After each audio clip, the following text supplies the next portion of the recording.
Hello.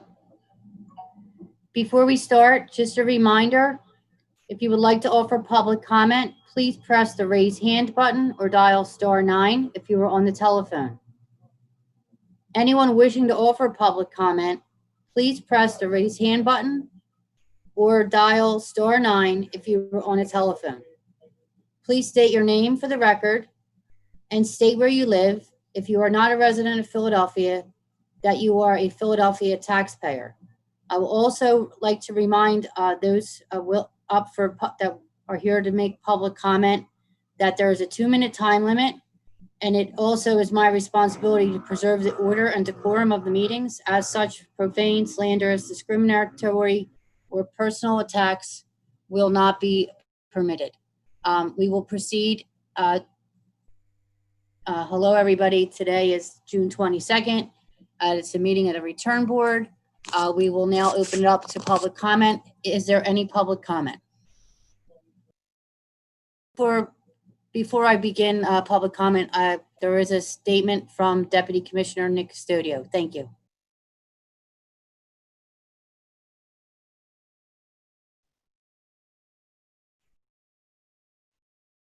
Thank you, Chairwoman. During Wednesday's meeting, the board went into recess in order to allow the staff to complete the counting of the votes. Since the meeting was virtual, there needed to be something on screen. Rather than silence, we used 2 songs from a popular stand-up routine. The idea was that someone would get the preference and enjoy it and possibly increase our social media following. It was not done maliciously or with disrespect. It was not forced, as anyone had the option to mute the music. It was unnoticed by most, enjoyed by some, but really not enjoyed by others. To those who did not enjoy it, I apologize.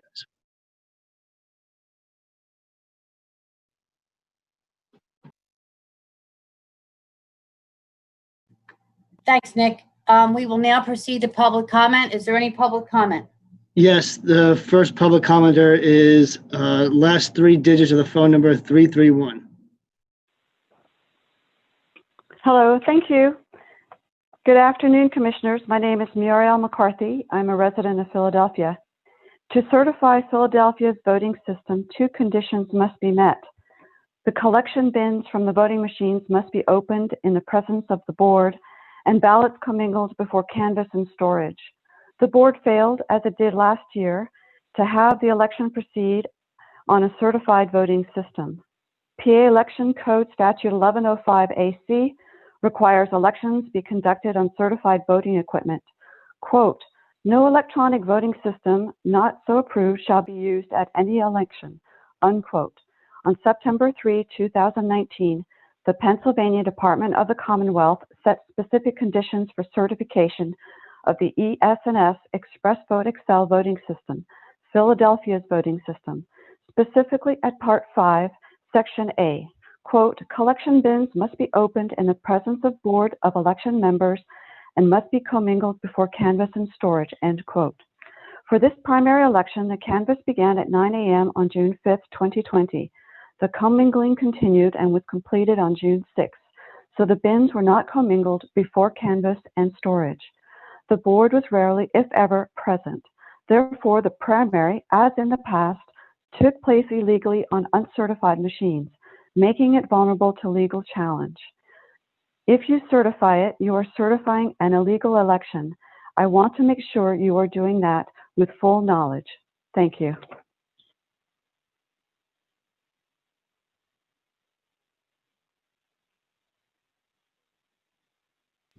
Thank you. Next public commenter. The next public commenter is Scott McCarthy. Scott McCarthy, you're up. Yep, thanks. I just had to hit the unmute. My name is Scott McCarthy. I am a resident of Philadelphia and a voter. My comment today was with regard to, principally with regard to the audio recording during the recess during last week's meeting. So I will note and state my appreciation to Mr. Custodio for his comments at the start of this meeting. Much appreciated. and address concern that I myself and others had. So thank you, Mr. Custodio, for those thoughts. Commissioner Deeley, I would like to state clearly that I'm noting that you have not apologized for that, and it doesn't appear that you are going to. You run the board with seemingly with an iron fist. I don't have any issue with the management style, but your lack of apology for what occurred is noted.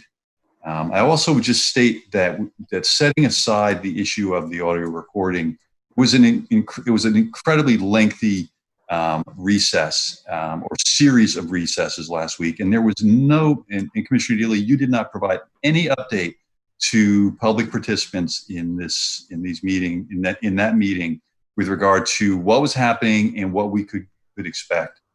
It's just a demonstration of the continued disrespect and contempt that you seem to show myself and others, all public participants in these sunshine meetings.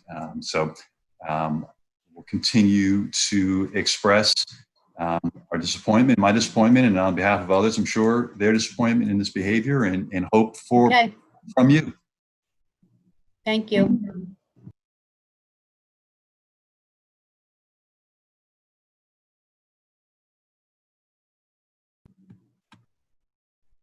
Is there a next public comment? The next public commenter is Rich Garella. Hello, Rich. Good afternoon.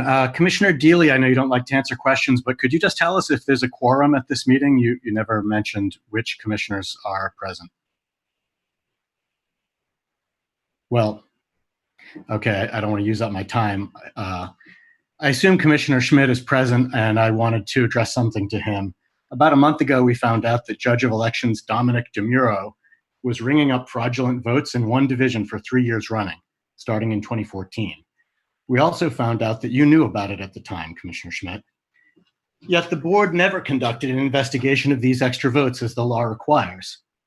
I know you use Commissioner Deeley's policy as an excuse to not answer questions, but I think it's fair that you should have a chance to answer these. You told the Inquirer that you reported the discrepancy to law enforcement in 2014 and 15. So you took the smallest action that you could take at the time. But did you or did you not report the discrepancy at that time to your fellow board members, Stephanie Singer and Anthony Clark? Since you knew that the election results were incorrect, why did you sign off and certify them for 3 years running? Commissioner Schmidt, are you actually there? Anyway, why did you allow this ballot box stuffing to continue for at least 2 years after you found out about it? Was it just so you could come out as Mr. Clean if the truth ever came to light? And why didn't you report the discrepancy in 2016? What happened in 2016? Did you suddenly forget that you had found and reported it 2 years in a row? And by the way, are there any such discrepancies in this primary?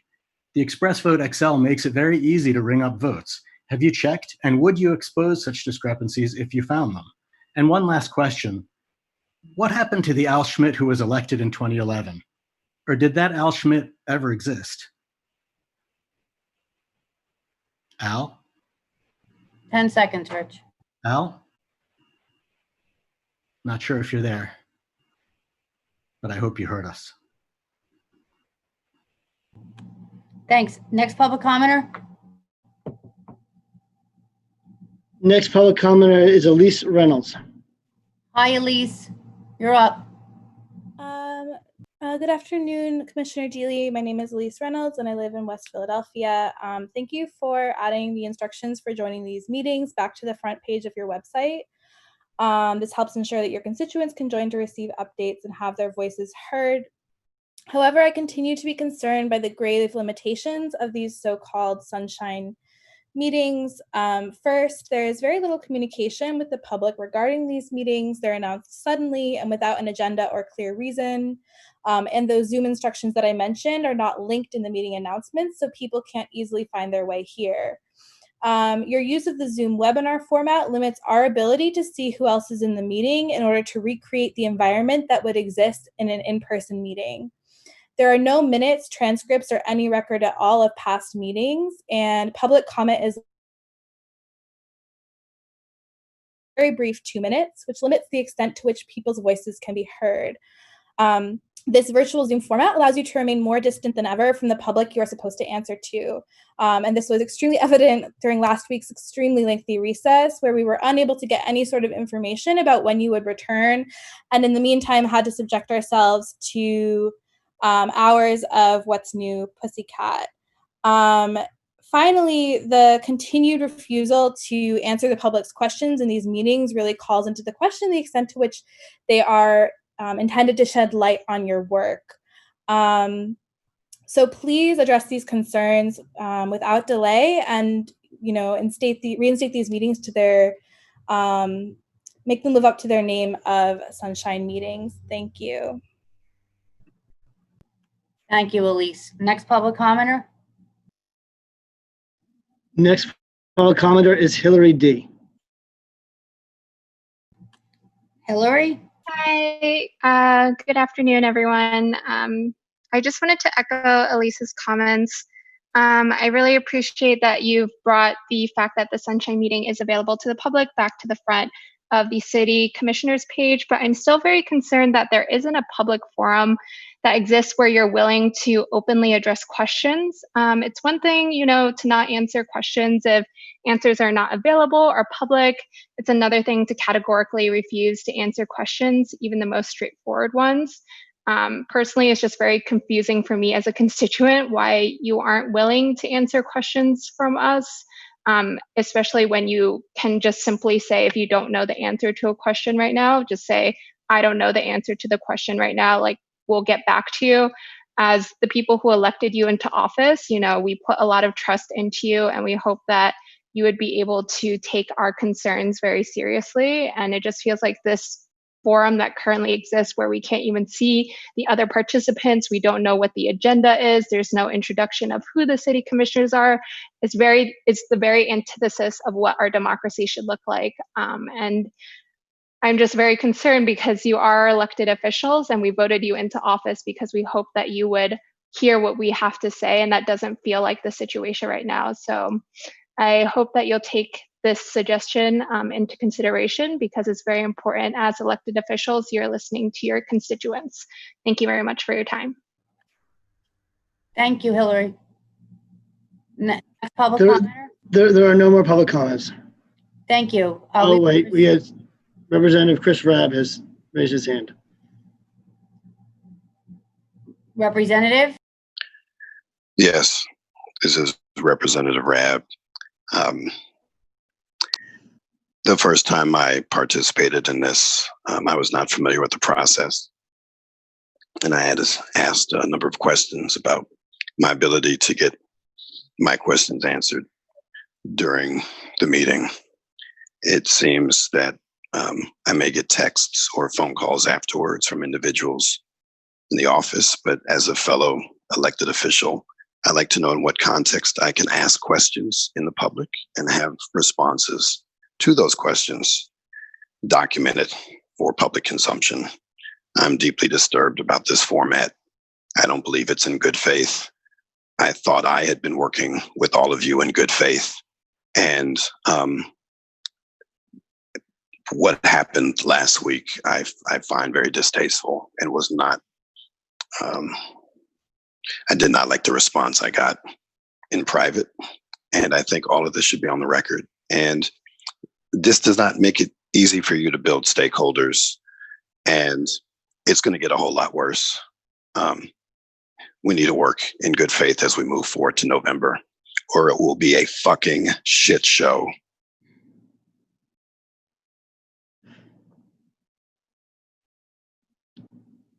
There are no more public commenters. Okay, we have reports from the deputy.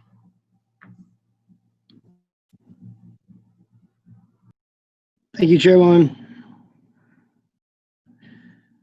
As part of the routine review and audit of the election materials, the empty declaration envelopes were rescanned in order to ensure that every voter's vote history was updated correctly. A number of mail-in ballots had not been updated in the Shore system previously. This has resulted in 24 provisional ballots, which should have been voided. There is no way to separate these provisional ballots from the totals. Thank you. Thank you. That concludes the meeting of the Return Board for today, June the 22nd. If there's no more new business, we will adjourn. Thank you.